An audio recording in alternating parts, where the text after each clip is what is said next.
job creation engine. This session brings together visionary leaders to decode the Union Budget 2024 through the lens of employment generation, skill development, and the overall employment landscape of the country. For this panel discussion, I'd like to invite our first panelist this evening,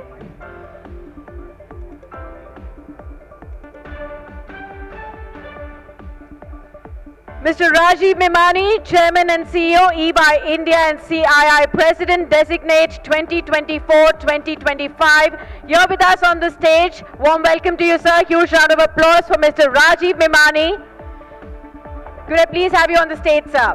Mr. Sanjeev Bikhchandani, Founder and Executive Vice Chairman, Info Edge India, to also join us on the stage. And we also have a very special person joining in, Mr. Jayant Sinha, former Chair, Standing Committee on Finance and MoS Finance, to be a panelist on this edition. And to moderate this panel, we have with us Mr. Rahul Kanwal, News Director, TV Today Network, and Executive Editor, Business Today. And also joining him will be Mr. Siddharth Zarabi, Managing Editor, Business Today Television. Hello and welcome. The Union Budget for financial year 25 implicitly accepts that job creation is the central challenge confronting India today. And to this end, a slew of new incentives and schemes have been rolled out by Finance Minister Nirmala Sitharaman.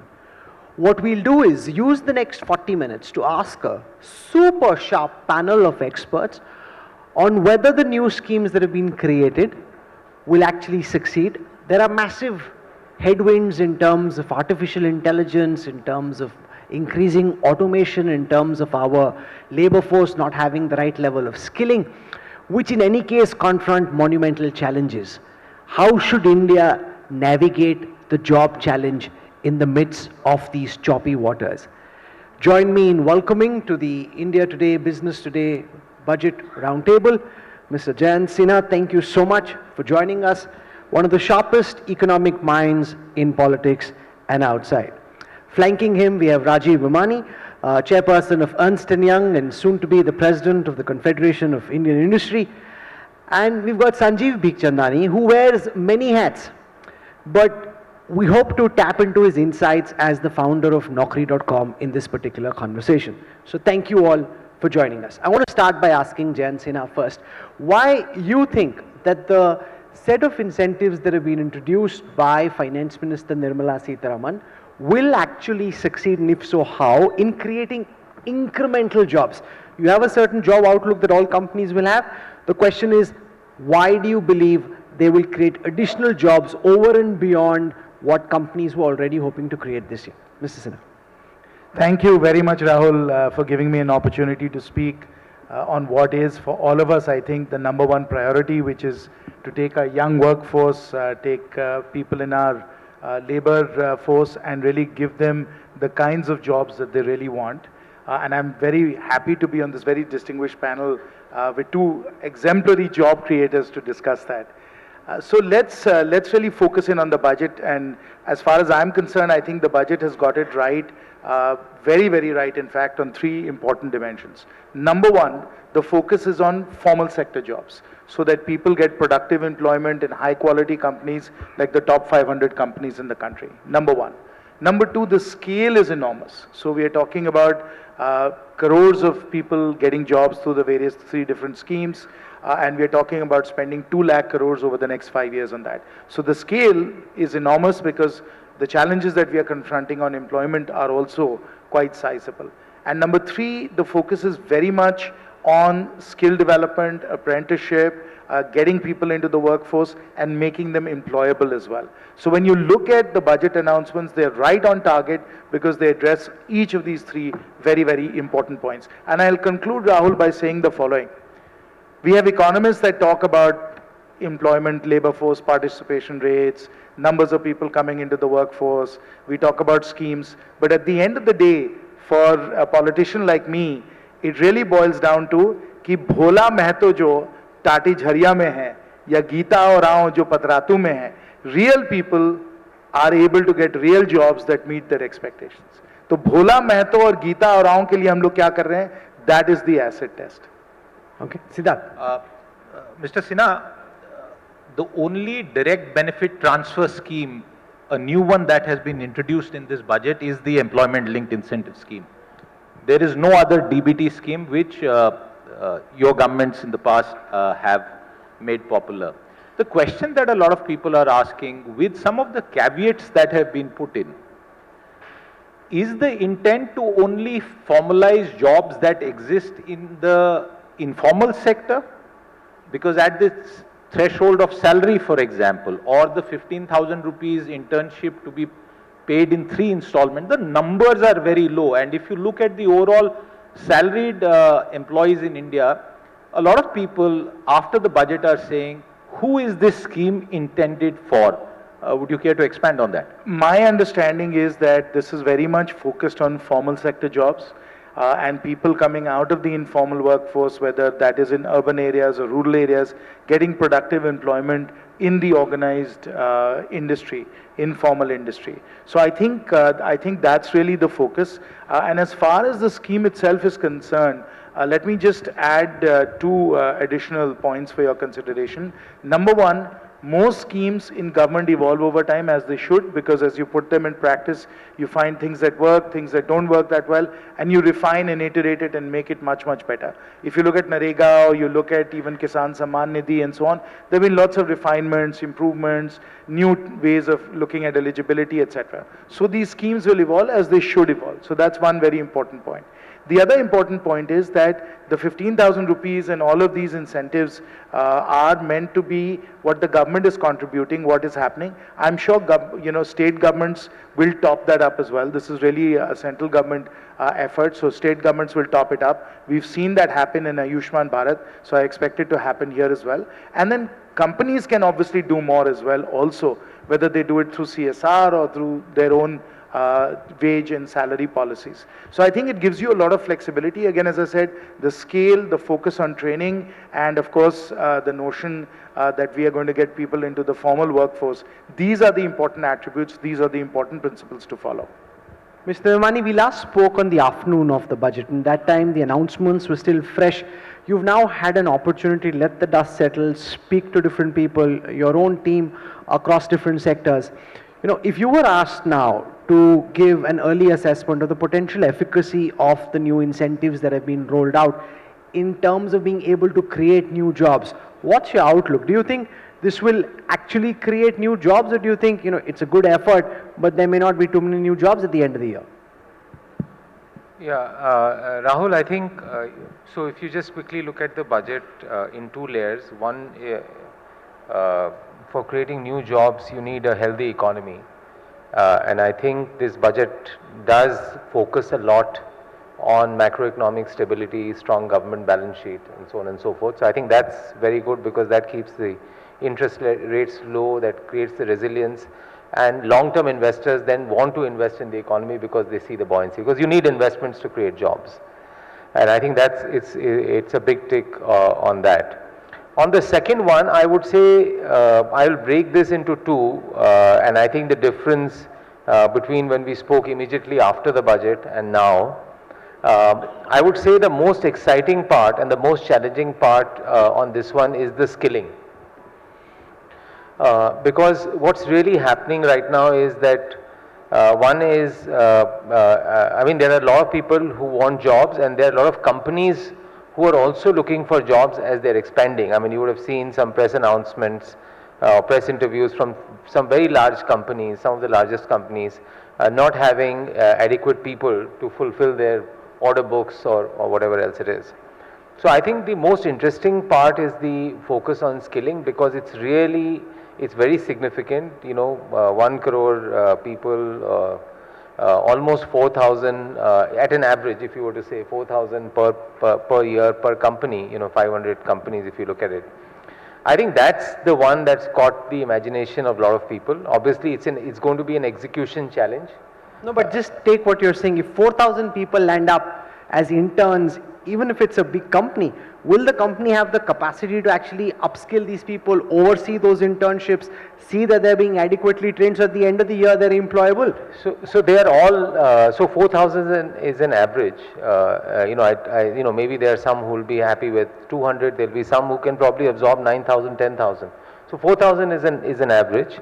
I think in some sectors, like manufacturing, companies that are in the EPC space, their ability to absorb will probably be greater. In some other sectors, maybe someone in consumer goods and others, maybe their ability to absorb may be lower.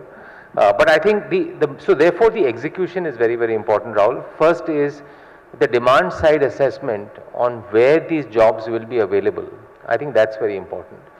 And a lot of work needs to be done there. The second is, how are you going to get 20 lakh youngsters between the age of 21, 24, who are happy to take an internship of 5,000 rupees a month? Where will you get those people? So there are people there, but just sourcing them and encouraging them to travel outside of their villages, towns or cities and going there, just getting that right. Third, then getting the companies, this right set of companies there, then ensuring that they're getting skilled and skilling certification. And for me, the most important test is, at the end of the day, those people have to get the jobs, because they have worked for a year, they've probably worked in a very good company. That company may not have the ability to absorb all the talent, and suddenly they are back. So therefore, how do you make it transparent? So if an MSME is looking for hiring jobs, and suppose that MSME is in the manufacturing sector, he'll have top 20 manufacturing companies. Or if they are looking at welders or some people like that, they have top 10 companies, EPC companies, other companies where people have got trained in. And they can therefore, from there, they can absorb the talent. So I think if we can get this right, you can impact the life of potentially at 1 crore young children. Now, if you don't get it right, it may be, even if it's 20 lakhs, it's a big number. So I don't think there is one silver bullet that is going to change. As Jayant very rightly said, it's an iterative process, but it is bold, it hits at the right spot, it's going to be a real execution challenge, and how we engage industry and how do we leverage technology to get this executed will be very critical. But it's a real game changer. So, and you're absolutely right, Rajiv, that there are many challenges. One of the first things that's happened after the budget is the government is now moving towards one common database, which we still lack. Sanjeev, bringing you in, and viewers and everyone who is here, when we thought of the session, once Sanjeev agreed, it became Naukrinomics, and the reason is... I'm going to charge you royalty for this. Okay, there's one very important piece of data for all of you to consider, and Sanjeev knows this sector. Since 2017-18, the total number of what is called salaried jobs is around 118 million. Of the entire labor force in India, roughly 20% are formal salaried jobs. The rest are outside it. This data shows that 118 million as a number has basically remained more or less constant.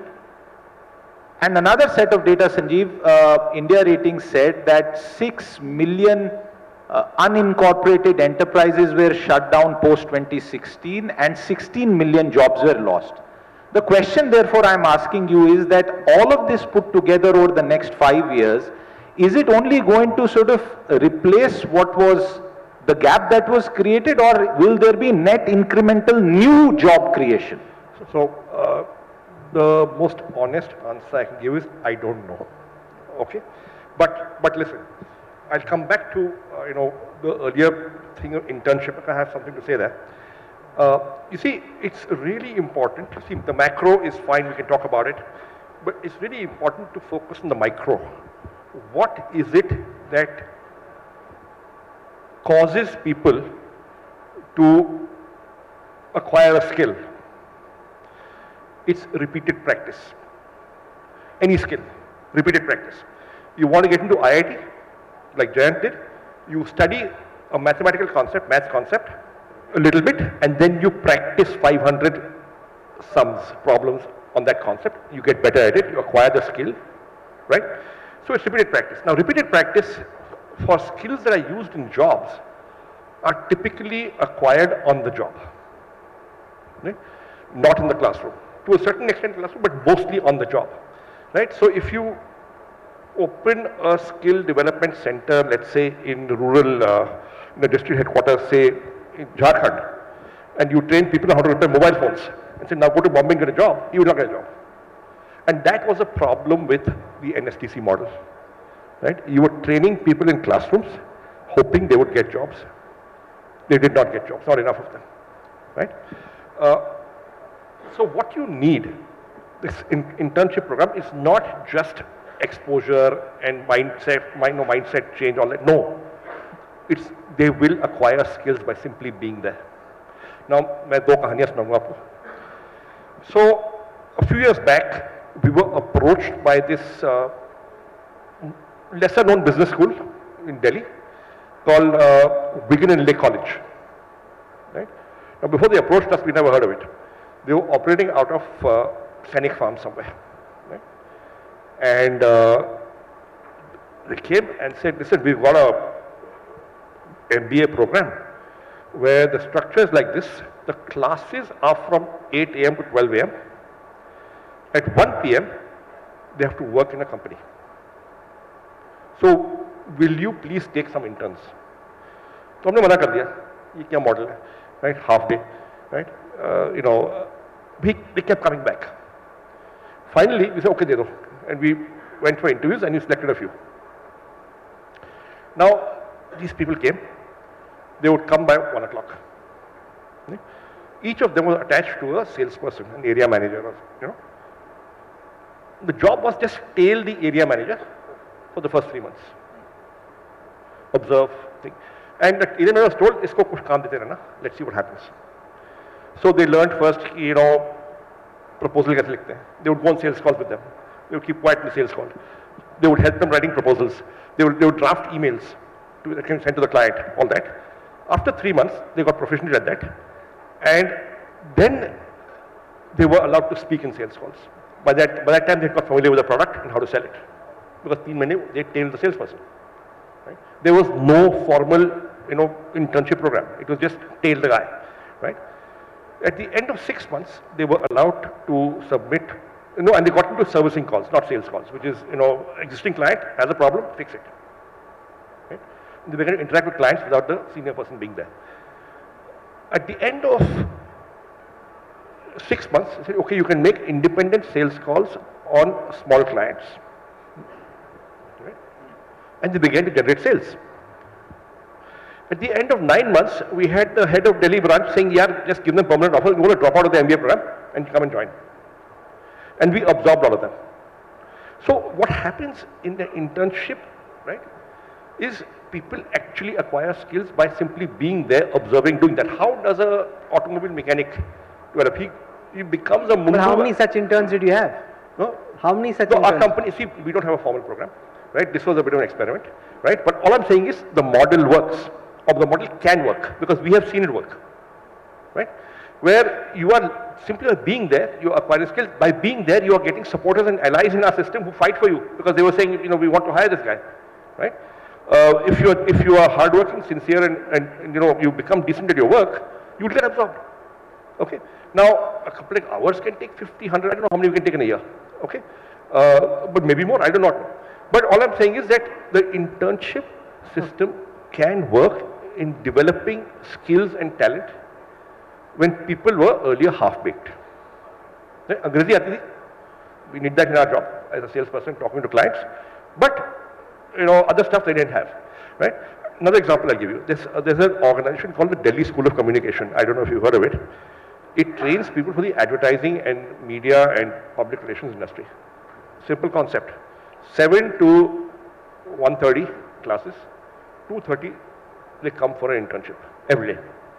And they get them internships in advertising agencies, by and large. At the end of the program, they all get absorbed. Now, फायदा क्या है employer के लिए? फायदा ये है, you are getting in semi-skilled kind of talent, right, at a salary lower than you would have paid Sure. for a full MBA. What internship fee did you pay? I don't recall, yeah. But it was below what we pay a full-fledged management trainee. Sure. It was So less than we get that. Now, Jayanji, the internship stroke apprenticeship program has certain visible advantages, and then it's about the rollout. I want to spend a moment on employment linked incentives. Now, you've been a high flyer in corporate street. The fact is that most companies tend to have a hiring outlook for the year. If the government throws some financial incentives, which in a corporate setup aren't very substantial, just about like 15,000 rupees for a job of less than 1 lakh, will just the mere presence of such an incentive increase any corporate's appetite to hire more? Or is it that because the government post the general elections was under pressure, it had to be seen to be doing something to deal with the jobs challenge, therefore you are trying something in the fervent hope that if it doesn't help at max, at least it has some impact at the base? Things will definitely improve, Rahul, and I think it will have impact. It depends a lot on the sector. Certain sectors like construction, L&T for example, has a tremendous need for trained plumbers, electricians, bricklayers, etc. And No, answer my question. That's not. I'm saying the government is giving you like a 15,000 rupee incentive over 3 months. Now saying hire more because I'm giving you this incentive. I'm saying, does this incentive work? It does. That's what I was just going to Where? tell you. In some of these blue collar types of formal roles, like an L&T hiring plumbers and electricians, because it does make a difference on the margin. But let's take a step back and let's really try and understand what is it that we are solving for. What we are really trying to solve for is the mismatch between the crores of Bhola Mehtos and Geeta Arons and the very few Naukris that we have. So Sanjeev was exactly right to say that, you learn on the job, and by bringing in these people from this, business school and training them, they became actually quite productive. The problem is that there are too few Naukris and too many people who want these apprenticeship positions and then eventually a formal sector job. So really the big picture issue is the supply-demand mismatch between the number of formal jobs. As Siddharth said, only 20% of the workforce is in formal jobs, it's in salaried employment, and every Bhola Mehto and every Geeta Arao wants salaried employment. But we are just not creating enough formal sector jobs to be able to absorb not just the 1 crore people we are getting every year, but remember that there's a huge backlog as well. आप किसी भी युवा से पूछिए कि आप कर क्या रहे हैं, अधिकांश लोग कहेंगे कि हम तैयारी में। अब तैयारी क्या है भाई? आप तैयारी कर रहे हैं भाई कंपटीशन के लिए, कितने सालों से तैयारी कर रहे हैं? बहुत सालों से तैयारी कर रहे हैं। तो ये तैयारी करने वाले युवा जो हैं, इनका इतना बड़ा बैकलॉग बन गया, उनको भी तो ऑब्जॉर्व करना है। 10 साल से लोग तैयारी कर रहे हैं, तो 10 साल से जो करोड़ों को नौकरियां नहीं मिली, वो इंतजार में है। So we have that backlog, plus we have 1 crore more coming in every year. We just don't have enough नौकरीज to be able to solve that supply-demand imbalance. Let me ask that same question to Mr. Bikhchandani. I'm trying to understand whether the principle of this financial incentive, in your view, could could incentivize companies to hire more, or do you think it's just like trying something because something has to be tried? No, I think, look, the government will try 20 things, right? Maybe 5 will work. But if those 5 can scale up, then you have a good shot, okay, at achieving something. Now, will a whole bunch of people hire a lot of employees because they're getting a subsidy of 5,000 rupees? It may happen in some cases, may not happen in some cases, right? We have to wait and watch. But you see, Jayant is an important point. नहीं सबको सरकारी नौकरी चाहिए, तो वो तैयारी में है. Now we also invest in startups. So I'll talk about 2 companies that we have invested in. The first is Zomato. Right? Now Zomato के पास 4-5 लाख राइडर हैं. They are not in employment, but they are earning a livelihood. और वो 25,000 रुपए कमा सकते हैं हर महीने, which is not bad, right? But Zomato says we are finding it hard to scale beyond 5 lakh people.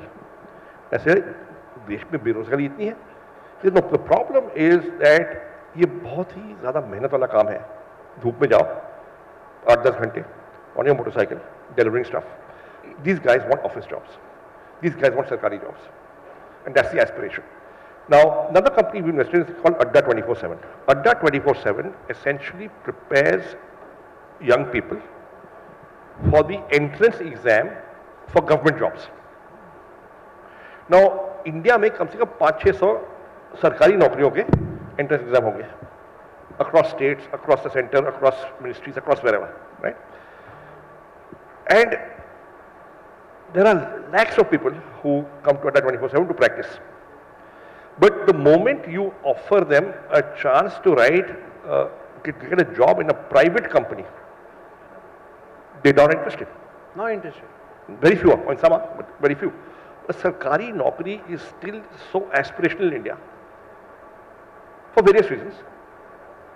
Yeah, I'm still at home, but I will. And let me just put in a fact here, Rahul, which is that, Siddharth mentioned that we have about 20% of people in salaried employment.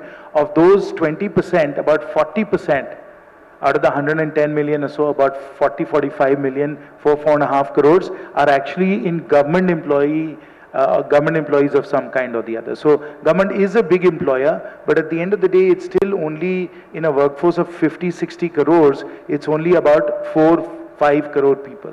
Again, so there's a tremendous supply-demand mismatch between people wanting government jobs and actually the number of government jobs in the economy. Rajiv, I want to come to you.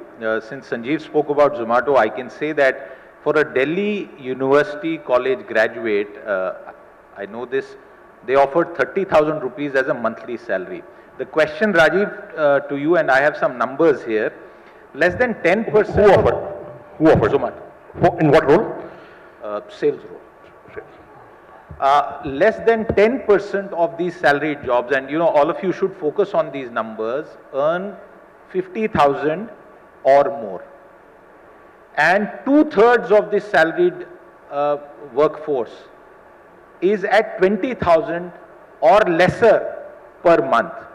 And only 44% have social security. So, Rajiv, the question, because you deal with the best and the biggest companies, those who actually employs in lakhs of numbers. Is the government trying to formalize job creation, or is it trying to create? Because whenever I look at this data, it seems to me that there is no new job creation that will happen on account of this money that is going to be spent. So, so I think if you look at the schemes, and responding to your question and the point Rahul mentioned, will this really be a nudge that the government wants it to be? I mean, that can be said for all incentives, whether, PLI is the nudge, can you not do without PLI, if it's attractive enough, what's the issue? So all these things are experiments, nudges, but you have to look at each of these schemes differently. So the one scheme is there are three sort of interesting features of these schemes. One is a lot of them are for first jobs. Secondly, a lot of them are focused on manufacturing. So I think, and third is, it is all linked to EPFO, so it's about formalization. So it is targeted at people who have just graduated or have graduated but have not got a job, trying to get them in the job. This issue of formalization is a big issue. Through the labor code, they had tried to do some more, but unfortunately it didn't get implemented fully. So I think that entire formalization is the second objective. And third is in manufacturing to create competitiveness, especially one of the schemes that was there, where they will be paying almost 24% over a period of, for a period of 3 years, if you are hiring more than 25% of your employees. So anyone who is significantly looking at setting up a new manufacturing unit or doubling their units, it's not an insignificant number. And then you have one more scheme which says that we'll pay you 3,000 rupees a month if you hire any fresher, kind of thing, as long as you're net. So generally it would say, if you're hiring, it's government for 2 years is subsidizing 3 to 4%, 5%. So hopefully it encourages people more to get there. I think, listen, formalization is very important, but I also think this is for net new jobs. But formalization is very important, and I think we have to, and through internship and through everything, one thing which is very good about internship is it exposes a lot of people who, and everyone in the panel said the same thing, that the yearning for a government job is just huge, especially if you go to smaller cities and towns. So at least it exposes through the internship program to people to get into other companies and say, okay, even the private sector is not as bad, not as challenging as the image that has been built. So I think the government is definitely trying to see formalization, people coming out of colleges, either getting internships or incentives. If you are in a small town and you've got a job letter, do you want to go, you don't want to go, okay, if you actually go, सरकार आपको 15,000 रुपए देगी, एक बार जाकर देख कर तो आओ कैसा है, तो वो आपको, you know, that nudge is also given. So I think they're trying to attack different, from an economic standpoint, from a psychological standpoint, from a skilling standpoint, but formalization, net new jobs is important, but formalization is equally important, and jobs for the younger people are the ones that are the big focus area. One of the principal challenges in India, Jayant ji, is about the kind of jobs that the youth crave. And we've spoken here about the clamor for government jobs, which is quite a crazy pursuit given the probability of being able to get through. Now, is there a way, because you've been in and out of government both, and you've contested from small towns, is there a way in which that psyche can be changed, or do you think this is just so deeply embedded in the Indian system that it is almost impossible to get people away from the clamor of the aspiration for a government job? So Rahul, one thing you have to understand about us Indians, we actually don't want a job. What we really want is service. हमें चाहिए service, यानी service लग जाए. Service का क्या मतलब हुआ कि आप परमानेंटली एम्प्लॉयड है, और जॉब में क्या है कि वो टेम्परेरी भी हो सकता है. अब राजीव के साथ हम काम करें, वो बहुत मेरे पे प्रेशर लगाएंगे, be productive, get this done, get that done. I might even lose a job if I am working for Rajiv और Sanjeev. I don't like that. I want service, जिंदगी भर मैं लगा हुआ हूं और ऊपर की कमाई तो है ही. So if you have that mindset, getting people out of thinking about government, getting them to think about jobs, productivity, a 21st century workforce, when the mindset is fundamentally around service, sarkari service, and that's what you see around you. You've seen a system that's grown up that way. Now, the only way to solve that problem, Rahul, is we need to massively increase investments, given where we are. And of course, government is trying to do that with capex and so on. But just to give you a good sort of benchmark, China created for its young workforce at the same time in their development massive numbers of jobs in manufacturing. What was their investment rate? Their investment rate was not 28-29% of GDP. Their investment rate was 40%, 10% GDP higher. Now 10% of GDP higher in India is an extraordinarily large number.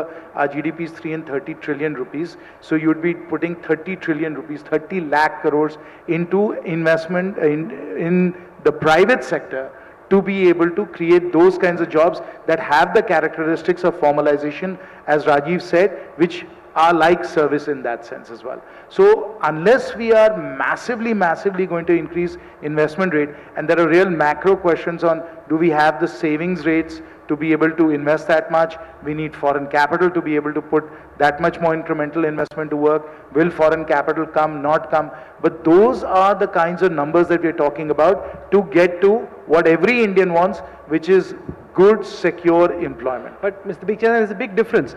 When China was growing at a similar stage of its economic cycle, the global tailwinds were in favor of globalization, and therefore there was manufacturing which was happening. China became a manufacturing powerhouse. That's not the case any longer. Secondly, because you're so deeply embedded in the Naukri mindset, do you have some hacks on how we can attack the Sarkari Naukri mindset? देखो सरकारी नौकरी mindset क्यों है? First of all, it's highly prestigious, and that has been going on, I think, since the British era, maybe before that, right? कि मैं collector बनूँगा. Okay, there were movies made on it. Right? Okay.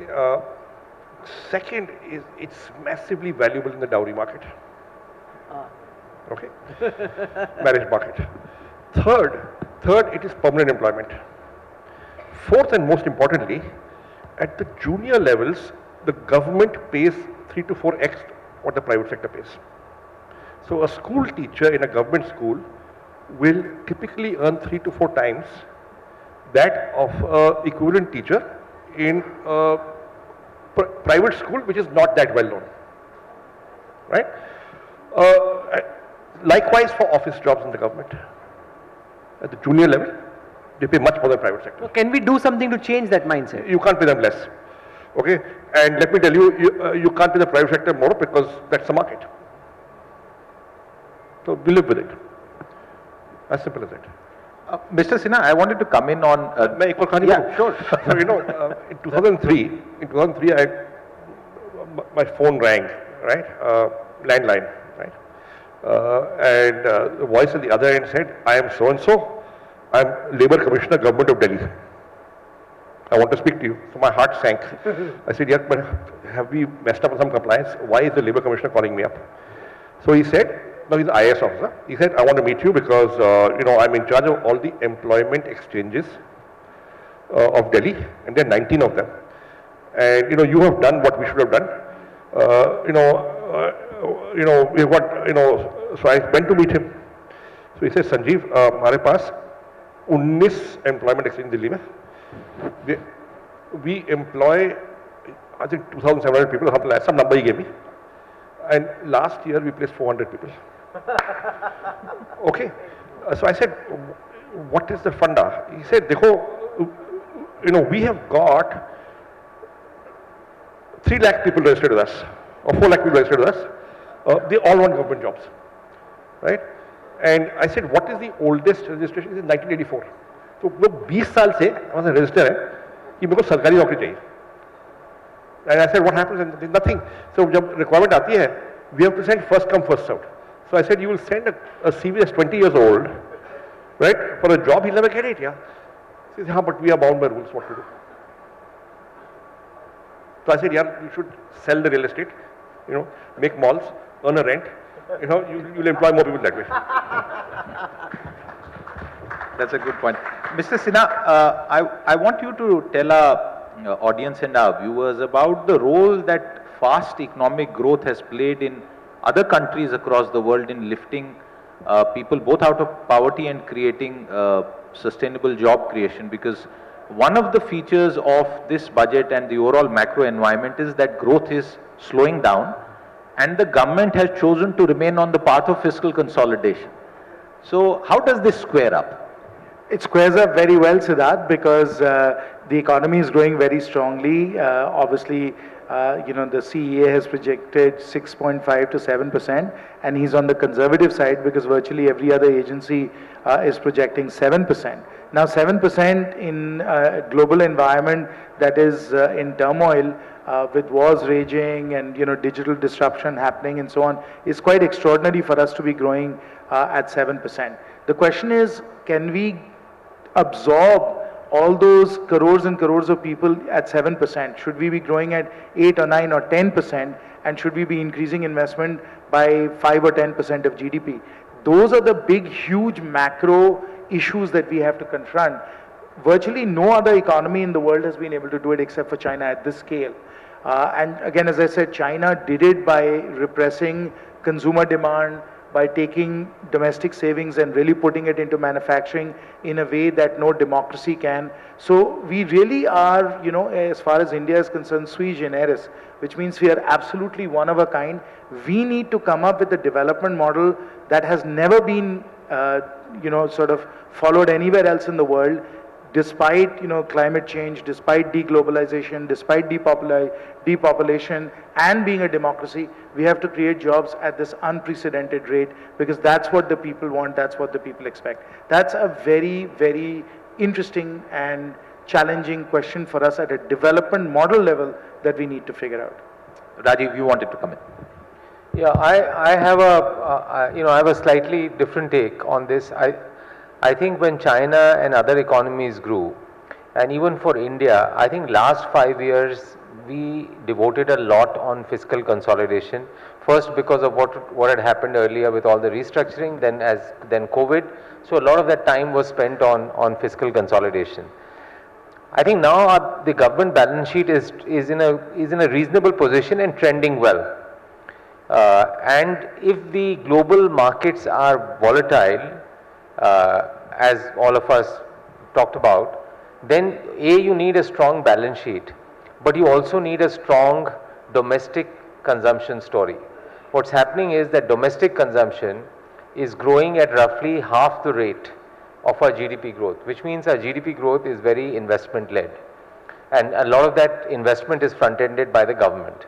So I certainly feel, and all of us know that given the track record of this government and this, especially this team led by the finance minister, they are very conservative in their estimates. So most of us feel that if the economy goes in the same way as it's going, probably the fiscal deficit will be 4.8% rather than 4.9%, because a lot of their estimates are conservative. They will probably not end up spending 11,000 crores in capex, because we are almost four months down the year.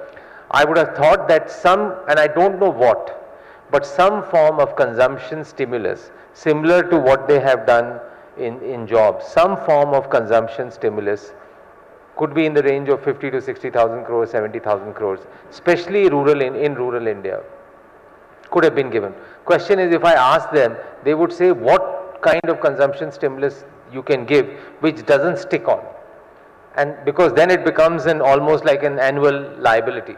And that's the tough one, is to say actually how do you create that consumption stimulus that actually doesn't stick on. And this jobs one that way, even if it is saying that okay, it's not giving the, this is, as you said, DBT version 3.0, in some ways it's good. It will 50%, 60% of this money comes back to the government. Absolutely. In the form of various taxes. This money is not saved, it's consumed and it comes back to the government.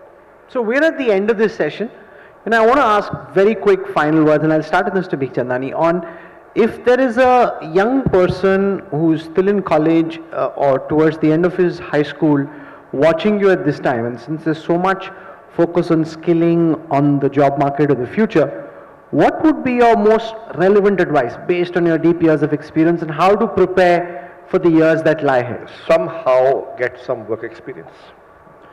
Whether as an intern, whether as a free intern, whether as a trainee, whether as a summer trainee, somehow get some work experience. That will teach you a lot, treat it as an extension of college, okay? But somehow get some work experience. That's your advice. Jayant. My advice to all young people is read more, watch less TV, Rahul. No, bad advice. Matsuno, not this. Something else, please. Yes, Rajiv Memani. Yeah, I would agree with what they've said. The only other thing I would say is that I think we have embraced technology much faster than what No, but they're already so tech savvy. In what way are you suggesting it? No, just, one is mobile phones and everything else, but just embracing technology in everything that you're doing. And secondly, apart from regular academics, also, not to be averse to skilling and starting with vocational jobs to get in. Interesting. We've had an interesting conversation. The challenges are so deep and so acute. I'm not sure that we've got all the answers, but as this panel concurred, it's good to accept that this is a central challenge and at least make some effort in the direction of trying to find these jobs. And even if we don't reach where we need to, at least we are hopefully pulling in the right direction. Mr. Jayant Sinha, Rajiv Memani, Sanjeev Bikhchandani, for joining us at the India Today, Business Today, Post-Budget Roundtable. Thank you so much. Thank you. Really appreciate it. Thanks very much. Thank you.